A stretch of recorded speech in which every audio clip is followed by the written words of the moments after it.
Blog Talk Radio. Welcome, world. Welcome once again to Tuesday Talk with Key West Lou. I am your host, Louis Patron. Another week, another dollar. A lot of things have occurred. Most involving Trump. This man dominates our media. He dominates the TV set. He dominates the radio, the newspapers, the magazines. There are other things happening in this world, though, and we don't get to hear them. We don't get to talk about them. More importantly, we do not get to consider them and their impact on our lives. So again this week, I'm going to spend the first part of the show, maybe half, maybe a little bit more than half the show, talking about things which I believe are important, but we don't get to discuss because Donald Trump has taken over. So I'm going to start with something very simple, the weather, and I'm going to talk about the weather in Key West. I share with you our weather. It has been diabolical for 2 weeks. We have had, with the exception of one day, nothing but pouring rain. I'm talking about the kind of rain that comes with a hurricane or a monsoon. So heavy you would not believe. It's like a wall, the rain, when it comes down. And it's been steady most days, all day. Now, this is very uncommon. This month, May, is the dry season for us. In May, we are normally complaining at this point in the month, we need some rain. It's too dry out there. You know, things aren't growing properly. Things are getting burned. The soil is dust. Seriously, we don't have a rainy season until late July. But this year, for some reason, and I understand it's this way over much of the Northeast, we have a lot of rain. Want to move on now to the royal wedding last weekend, this past weekend. I was impressed, not because of the grandeur and everything else. I was impressed because you had a white man in Prince Harry, and you had a woman of color in Meghan Markle, and she is now the Duchess of Sussex. I mean, she married British royalty, and that's big time. That's conservatism to the nth degree when you're talking about English royalty. And it interested me when, look at what happened. Excuse me, the cathedral, or whatever it's called, was full. Westminster was full of both black and white people. Half the congregation was black, half the congregation was white. Half of the service were by black singers and black choirs, half were by white. Half the ministers were black, half the ministers were white. It was an acknowledgement that these two races had come together for this event also, and it was being done with pride. This had to be very difficult for the Queen Mother, Queen Elizabeth. She did not do well when Diana died, as we all realize, and she had to come a long way to acknowledge and accept this because nothing went on in that church without her approval. I thought it was great. This is two races coming together. Many people don't realize better than half the people in this country today are people of color. They're tan, not black. They're tan. And it's said that by the year 2050, that more than half, considerably more than half our population is going to be tan. We won't have this problem with blacks and white anymore, this racism that we can't seem to get off our backs in this country. Now, that was all well and good. What was terrible was when I went out that evening and the next evening. I was shamed to hear what I heard. How many people said, isn't that disgusting? Isn't that terrible? You know, that black woman, that colored woman, she's marrying into royalty. What's going on? I was shocked. There were that many talking in, speaking in that bigoted fashion. So we're not even close in this country. But what happened there in England last week, that's going to bring us closer. And we ought to be ashamed of ourselves that we still think like this. Because I'm telling you, my friends, it won't happen in my lifetime. I'm 82. I'm not going to be here in 2050. But by that time, everybody's going to be tan, okay? And everybody's going to be kumbaya with each other. Want to move on to something that it just moved me. It brought back memories. I was going through some things on the internet the other day, and I came across an email. And the email said this. I'm talking now about pot smoke and tobacco smoke. And it said, pot smoke created by God and good for us. I repeat, pot smoke created by God and good for us. Tobacco smoke created by Satan and will kill us. That brought me back to my days in high school. I was in high school from 1949 to 1953, a long time ago. And in those days, we didn't know what the hell pot was. We didn't know what marijuana was. We wanted to smoke cigarettes. We were, as young kids in high school, teenagers, we were trying out cigarettes. Camels, Chesterfield, Pall Mall, Old Gold. They don't even have most of these brands today. And we'd sneak a smoke. And every now and then, I went to a Catholic high school. Sisters of Charity taught us. And they were tough, these women, let me tell you.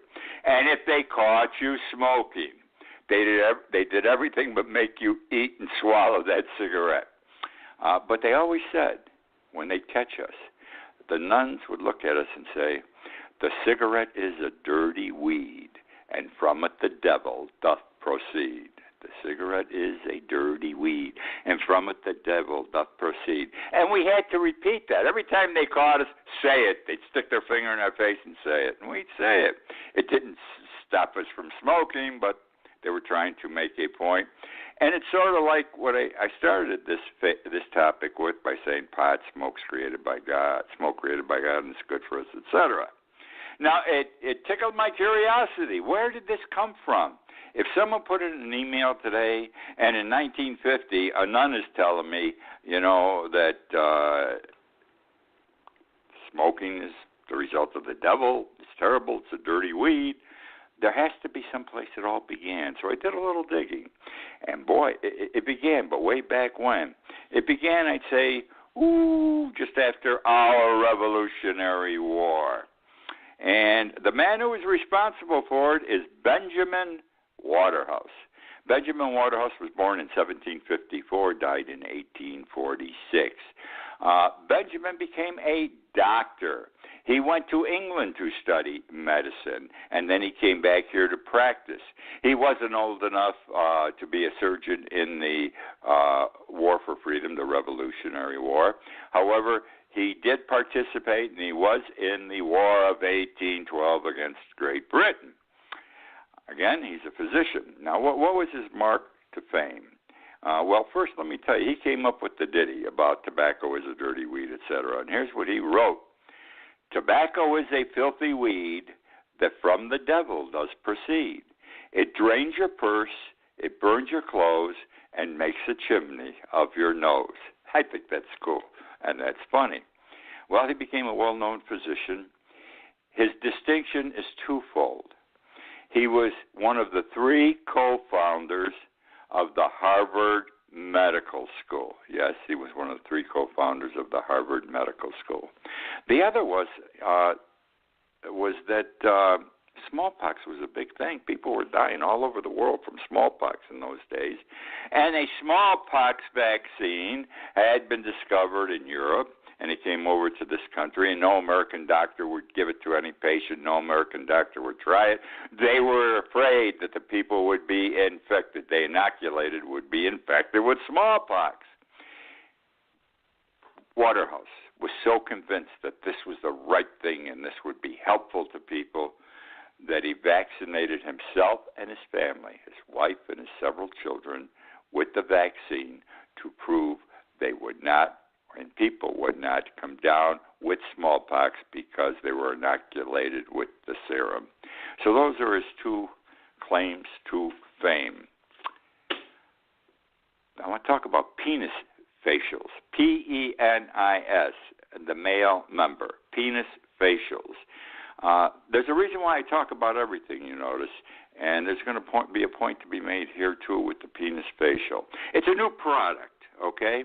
And a serum is derived, okay, that goes into making a salve or some kind of a soft solution that women put on their faces, and it makes their faces glow like a baby. And how's this come? Or how is this derived? How is this made?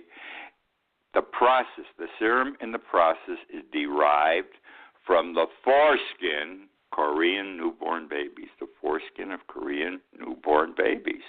This is the newest fad. It's gaining, I won't say gained yet, it's gaining in popularity big time.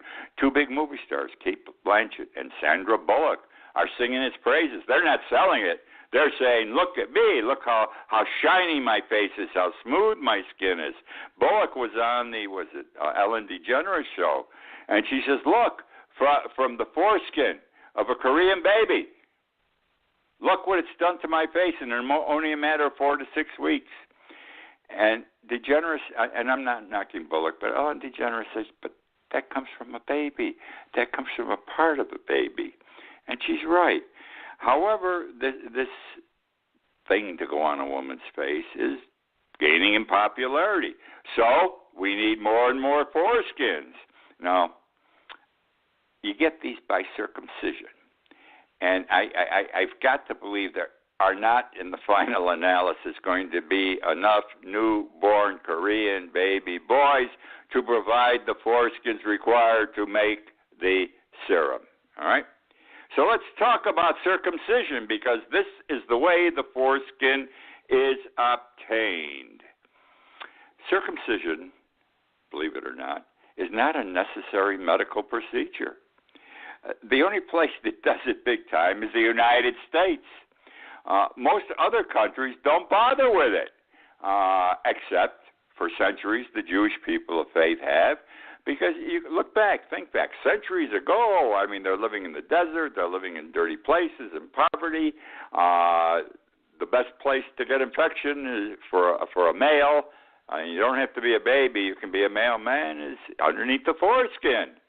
So to avoid this problem, they circumcised the baby boys within days of birth. But other than that, we do it here today, but the rest of the world rarely pays attention to it, okay? Now, I learned a couple of things in going through my research on this.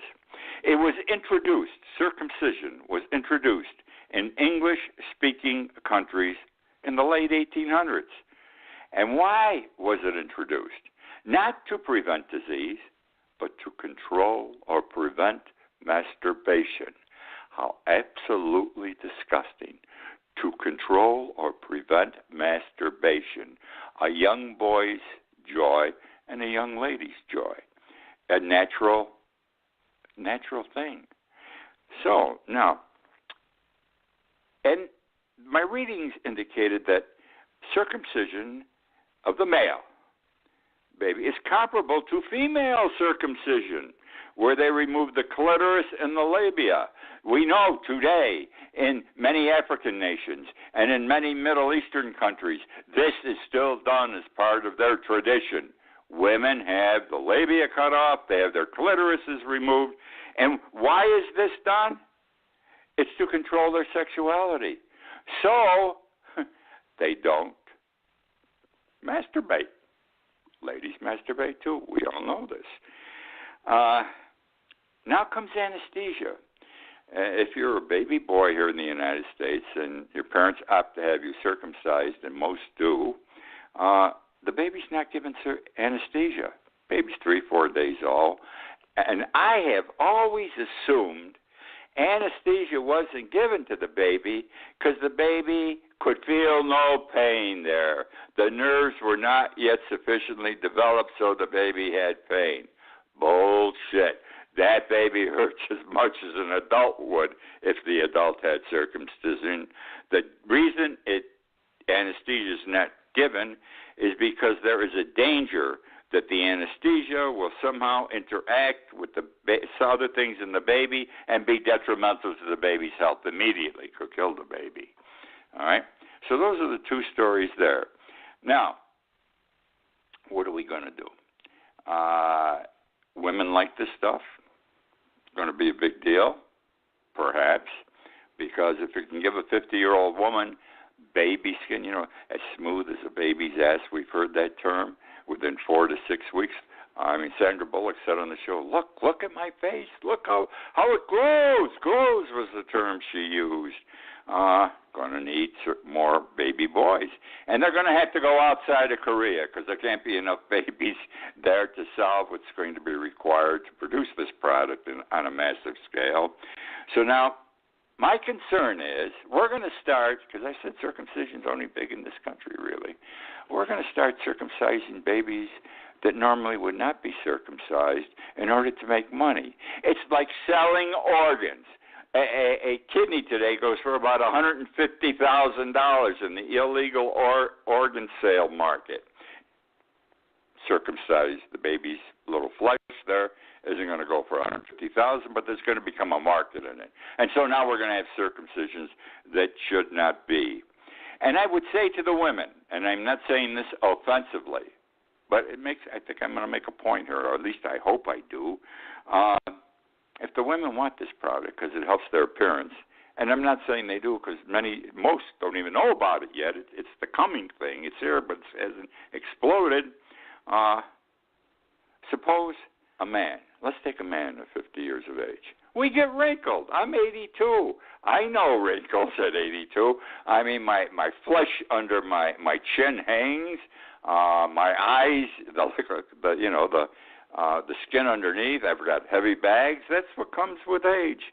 But just suppose, we could cure my problem, the problem of all men, getting rid of that hanging flesh by using a serum taken from the labia of women, of young females. Well, now we're going to circumcise young females just to get this to help the men. And the first thing you're going to say and the first thing you're going to think, how repulsive. I'm not even saying take the clitoris off. Take the labia off. Let's assume it can be done that way. Well, oh, my God. The women are going to say, too, oh, my God, how can you do that? That's disgusting. And that's what Lewis says. It's disgusting to do it to the young baby, male baby, in order to get his foreskin so he can make a product that's going to make a woman's skin smoother, glowing, more beautiful. Which now brings me to, you notice I'm staying away from Trump. I don't even know if I'm going to get into Trump tonight because these are things we should think about. These are things we should talk about. Some of them are right now. Some of them are coming, but we should be aware. I want to talk about 1940, okay? I want to talk about war, 1940. Germany, Hitler, invaded Holland and Belgium this month in 1940. Now, where am I going with this? Where I want to go is to show you how you have to be prepared for war. Donald Rumsfeld was Secretary of Defense under Bush II from 2001 to 2006. He was the Secretary of Defense when we went into Iraq. We were not prepared to go to Iraq. The decision was made we're going to go to war with Iraq, and we weren't ready. You got to get ready. If you don't get ready, it takes a little longer. More people get killed. We won the war, but it took a little longer, and more people got killed than should have. Rumsfeld is famous for this quotation. You go to war with the army you have, not the army you might want or wish to have at a later time. You go to war with the army you have, not the army you might want or wish to have at a later time. Well, Hitler wasn't like that. He bid his time, okay? And let's go to this month in 1940 as Germany invades Holland and Belgium. The Prime Minister of England, the British Prime Minister, was Neville Chamberlain. He resigned. Remember him? He came back from Munich. He got off the plane. He held up a piece of paper that Hitler had signed, and he said, peace in our lifetime. Did he get conned by Hitler? Because England was into a war within a very short time. Just like I believe Donald Trump's going to get conned by Kim Jong-un. And I noticed today on the news, the president, Trump, said, we may not have this meeting now. We may have to move it on. I'm going to get into this a little more later on if I get into Trump. But what I'm trying to say is I don't want Trump to sit down with this guy. This guy's smarter than Trump. I think most international politicians are government leaders. We just have a blowhard for president who's got us in deeper and deeper and more into trouble. Putting that aside, Winston Churchill replaced Neville Chamberlain as prime minister. Now, I told you we weren't ready when Rumsfeld and Bush II brought us into Iraq. Here's how Hitler did it when he invaded Holland and Belgium in 1940. He used 136 German divisions on the ground, 136 German divisions on the ground, 2,500 aircraft bombing Belgium, Holland, and he also bombed at the same time France and Luxembourg to make sure they didn't come to the assistance or were discouraged from coming to the assistance of Belgium and Holland. And he also had 16,000 German airborne troops parachute into Holland and Belgium. That's getting ready for war. And he was successful initially in these endeavors. And that's what you've got to do. Our country today is behind with regard to the development of our military power, our equipment, our armies, guns, planes, ships, everything. We just haven't put the money into it in the last 10 to 20 years. In the meantime, China's done terrific in the last 5 or 6 years. They're moving ahead of us big time when it comes to military preparedness. Russia, you don't have to worry about. Russia's got nuclear weapons. Other than that, Russia is not a military power. Putin didn't have the money to do it, and he didn't do it. Putin is a lot like Trump, big mouth bravado, but he's got nuclear weapons.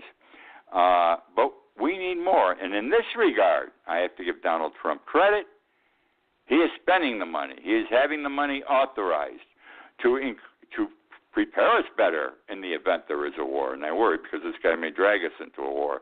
But whether we're in a war or not, we got to be prepared all the time, 100%, because might keeps everyone away from you. Everyone's afraid of you if they know you've got everything to hit them with, and they can't win. I also want to talk, going back to the wars, World War II, and even the Depression. Eloquence, political eloquence. Don't you enjoy this tonight? This is I'm going at a different pace. I think there are things like this we got to talk about. Eloquence, political leaders, governmental leaders who, when they speak, inspire us, make us want to do something. You know they're right, these people, when they speak. There's no questioning this way or that way. They're saying it the way it is, and we got to follow them up the mountain. And 2 examples. Winston Churchill, when he became prime minister, he said, and I quote, "I have nothing to offer but blood, toil, tears, and sweat. I have nothing to offer but blood, toil, tears, and sweat." He also said, victory at all costs, victory in spite of terror, victory however long and hard the road may be, victory however long and hard the road may be. We don't hear this from our political leaders today. I'm not just talking about Donald Trump. Trump says, my button is bigger than yours. I wrote about this in my blog this week in some regard. I wrote about this in the column that comes out tomorrow in Cock Life, where I was talking about who has the power to declare war in this country, and how since the Korean War, the power which in the Constitution says Congress shall have the power to declare war has been usurped by the presidency, and nobody does anything about it to get it back. Now, why am I telling you this? The power to declare war. Lewis, I forgot where I was going. That's the way it is. Power to declare war. I can't remember the point I wanted to make, but that happens. What can I tell you? In any event, we don't have people who talk the way they should. Let me tell you about FDR, Franklin Delano Roosevelt. When he took office in 1933, the Great Depression was at its height. We were on our knees economically. 2008 looked sick compared to the Great Depression. And he said in his inaugural speech, the only thing we have to fear is fear itself. The only thing we have to fear is fear itself. And then, December 7th, Pearl Harbor. The very next day, December 8th, Roosevelt went before Congress, and he asked Congress to declare war because the Constitution says Congress declares war. Only Congress declares war. And he said to Congress, going to the eloquency factor here, regarding December 7th, and I quote, a date which will live in infamy, a date which will live in infamy, and it has. Which now brings me to, we don't raise our young people right today. Something's lacking. It's called respect. It's called discipline. And why are our kids coming up? And I'm going to give you a prime example in a minute, my friends. And they're saying things that they shouldn't say. And I'm not talking about high school kids. Now I'm talking about young men, men of prominent families. And I say that they say stupid things and do stupid things like the Trump children because they see what their fathers do or did. The fruit does not fall far from the tree is very true. The fruit does not fall far from the tree. What am I talking about right now? I'm talking about Benjamin Netanyahu's son, the Prime Minister of Israel. His oldest son is Yair, Y-A-I-R. Now, Israel isn't getting along with very many countries these days, okay? And I think that's because Netanyahu and Trump, they're two of a kind, and like we're losing all our friends, they lost all their friends already in Israel. They're having trouble with Turkey, big time. Now, Turkey is a country to be respected also, as is Israel.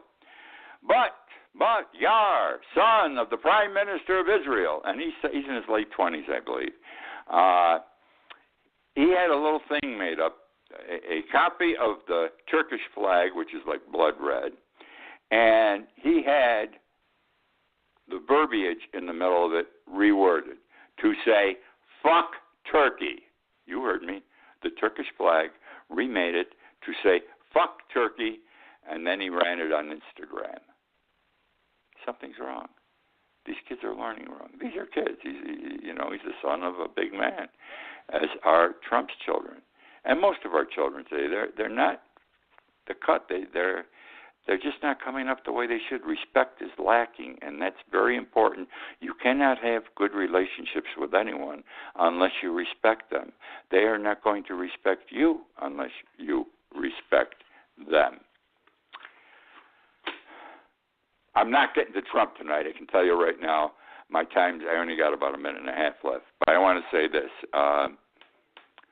We're refusing right now to recognize Venezuela's election results. Maduro just won an election. They say it was a sham, it was fixed, etc. And Trump said he's applying severe sanctions to Venezuela because their election was a sham. I mean, he doesn't like these kind of elections. Well, I got to tell you something. It was only several months ago he said he was going to declare war in Venezuela because the people were poor. He wasn't feeding them properly. For real, you remember.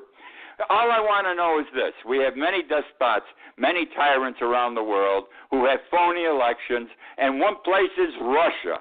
Putin puts them in jail or has them killed.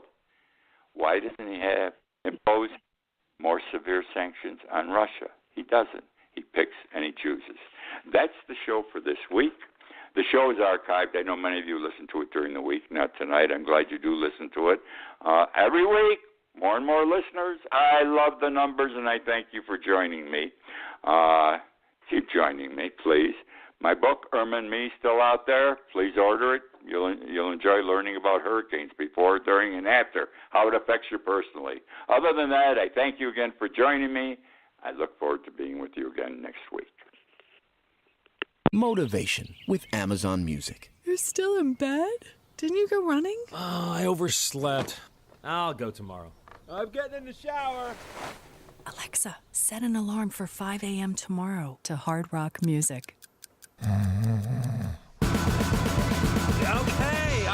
The right song exactly when you need it. Amazon Music, the simplest way to listen to the music you love. New customers start your 30-day free trial at amazonmusic.com. Renews automatically, cancel anytime. Required listening with Amazon Music.